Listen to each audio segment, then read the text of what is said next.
So I've already given some reasons you might want to play the King Cold deck in my previous video. In this video I'm going to be talking specifically about my list. I'm going to explain kind of the ratios and the purpose of each card. So first up we have the AOD Vegeta Unison. It's a board wipe that also gives you a 20k double strike crit body. It's only at one copy because you do have to pay 4 for it in this deck, which is kind of the top of the curve. Every card in the deck is usually played for 3 or less. This is the one exception to that. Then we have the King Vegeta Unison, which is the one that is for the archetype. It's at the full 4 copies, so that reason you really want to find it if you can. It's searchable obviously off the berry blue, but it just helps you get those field cards out early on.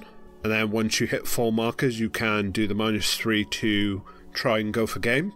And as I said in the previous video, that -3 is an activate battle, not an activate main. Which means as soon as you're swinging in with 4 markers, your opponent has to negate before they know if you're even going to do the -3 or not. And that's one of the benefits of the King Cold deck, is that it's quite versatile in terms of where its win conditions come from.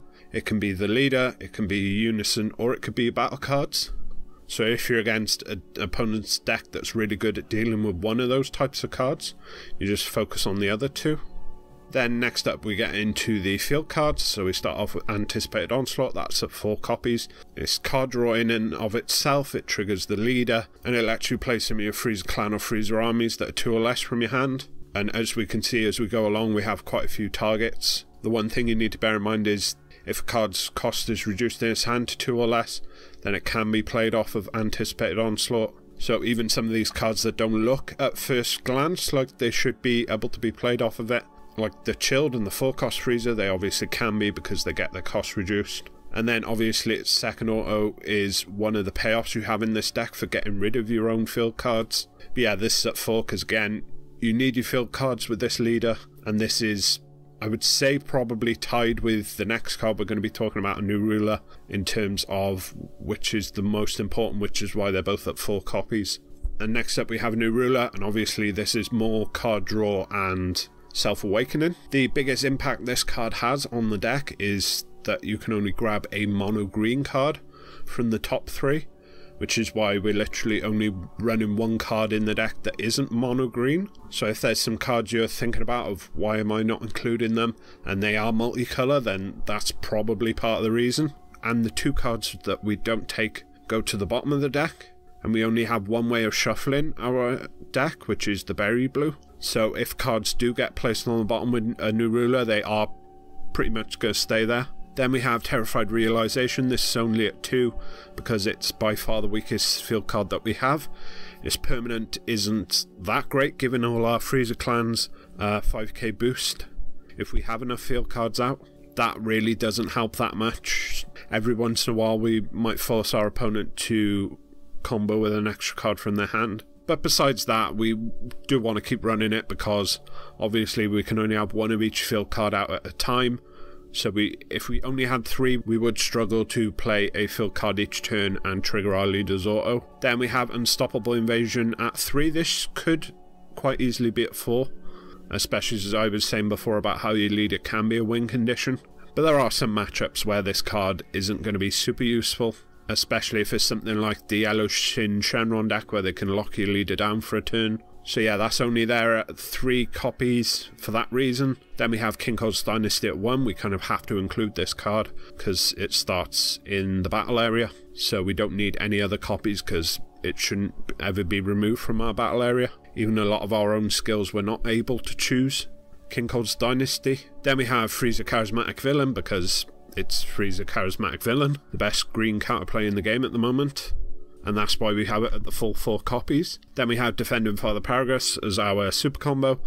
There are very few situations where this is going to be worse than the green Great Saiyaman super combo against maybe like Mill or a deck where your opponent wants you to have cards in your warp. Those are the only real downsides for Defending Father Paragus, but those are quite few and far between, so that's why we have it of 4 copies. Then we have the Berry Blue. She's obviously our searcher for our King Vegeta Unison or any of the field cards, and then she's the main way that we're able to replay our field cards from the drop area once we've obviously removed them with our own skills. And one of the ways we have of removing them is Paragus the Sacrifice. just lets you choose any card in your battle area, put it in the drop, and you draw a card. A lot of the skills we have, like the leader, are once per turn, so this can give us the ability to put a second field card into the drop every turn. He's only in there at 2 because it's not as important as something like the Berry Blue, where you kind of want to see it in every game. There are going to be some games where the leader's skill is going to be enough. So next we have Son Gohan, Hidden Might, and Chilled the Assailant. I'm going to quickly mention these together. These are both our main ways of KOing cards ignoring barrier. You could obviously think about running 3 copies of Gohan and just not run any of Chilled the Assailant. He's in there because he works really well with the other Chilled we'll be talking about in a moment. The Gohan also has that flexibility of being able to remove a marker from your opponent's unison when it's played. But yeah, then we have Chilled the Assailant, like I was talking about. You can play it out from your hands to get 2 Chilled Army tokens, and it can also buff up 2 of your Chilled Army tokens by 5k so that you're able to attack in with them as 15k into your opponent's Awakened Leader, which works really well with the other Chilled that we have 1 copy of, Chilled Let the Battle Begin. This is one of the cards we can get in for free off of Anticipated Onslaught, so if you have both the Chilled out at the same time, you could potentially be swinging in with 2 Chilled Army tokens for 25k and then 2 more for 10k, so this gives us the flexibility to potentially get quite aggressive in certain matchups where we think we're not going to be able to win the long game. A similar story, I guess, for the next card, Rosie, Blast Manipulator. Obviously triple attack gets shut down pretty hard by any kind of floodgate, which is why I'm only running 1 copy. And then we have Majin Buu, Unadulterated Malice. At my locals we tend to refer to this card as Bupo, because that's pretty much what it is. It's the green equivalent of Topo, and it's a Buu. I think it's better than the King Cold, that is kind of half of a Topo. You would think that half of a Topo would be good enough, but it turns out it's not, which is why that card is not in this list at all.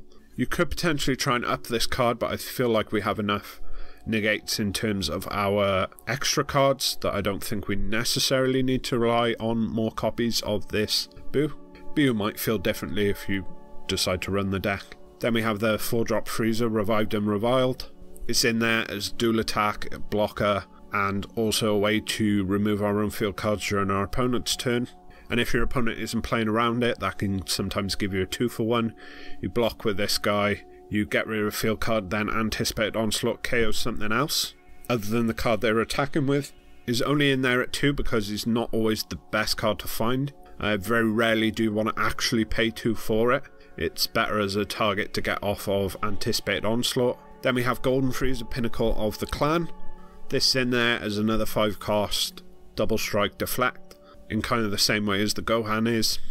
This can be another win condition because it does have that ability to go back to active mode just by getting rid of one of your field cards, which is something you want to be doing anyway. And then you get the nice bonus of removing a battle card and a card from your opponent's hand. This is not at 4 copies just because of Charismatic Villain. Like if we're against a green deck, we pretty much never are going to be able to play this Golden Freezer out unless we've totally dealt with their unison and they're not able to play Charismatic Villain. Then we get into our 2 kind of other counterplays which fill a kind of similar role. Cooler, Effortless Strike, and Focus Breakthrough. The 1 copy of Focus Breakthrough is in there rather than a 3rd Cooler because Cooler only gets its energy cost reduced during your opponent's turn. So if you want to counterplay something like a Topo and prevent that from coming into play and getting the auto, you would have to play the full 4 for Cooler. So Focus Breakthrough is just in there for the floodgates that our opponent is going to try and hit us with during our turn. But Cooler works on anything that they're going to play during their own turn, 3 or less. Can get its cost reduced all the way down to 1. You're basically never going to have to pay the full 4 for it because you start with a field card in play, so that already reduces its cost by 1. And then it has that nice little extra effect. If they have a fairly large hand, you can make them discard when it comes into play.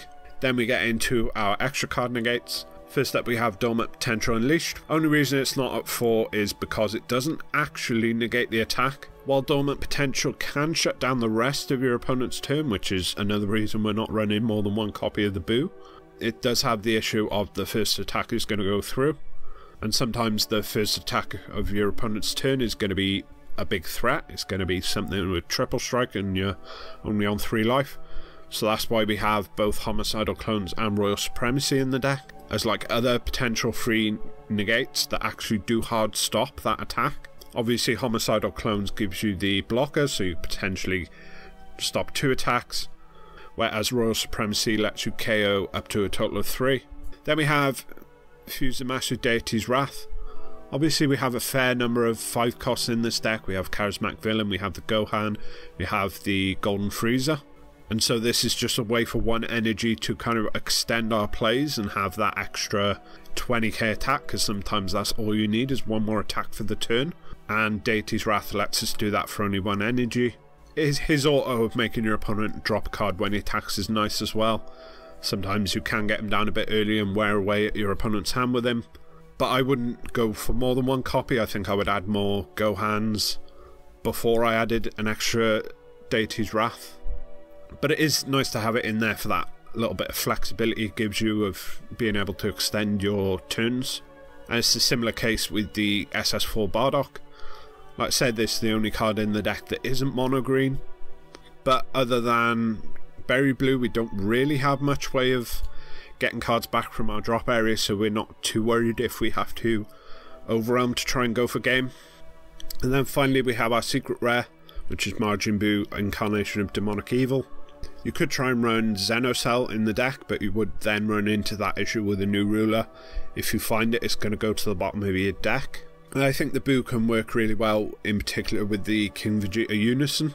Quite often you get the Unison down turn 2, you plus it up twice, and then once it has 4 markers and you swing it in with it, your opponent then has to worry about, are you going to use that -3 to get triple strike and an increase in power? And so your opponent quite often drop a negate on that attack, which is where the Majin Buu comes in.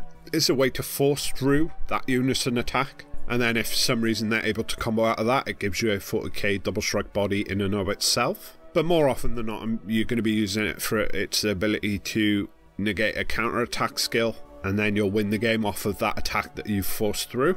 So yeah, that's going to be it for this video. Go ahead and leave a like, that really helps me out. Go ahead and subscribe to be notified when new videos come out on the channel, and thanks for watching.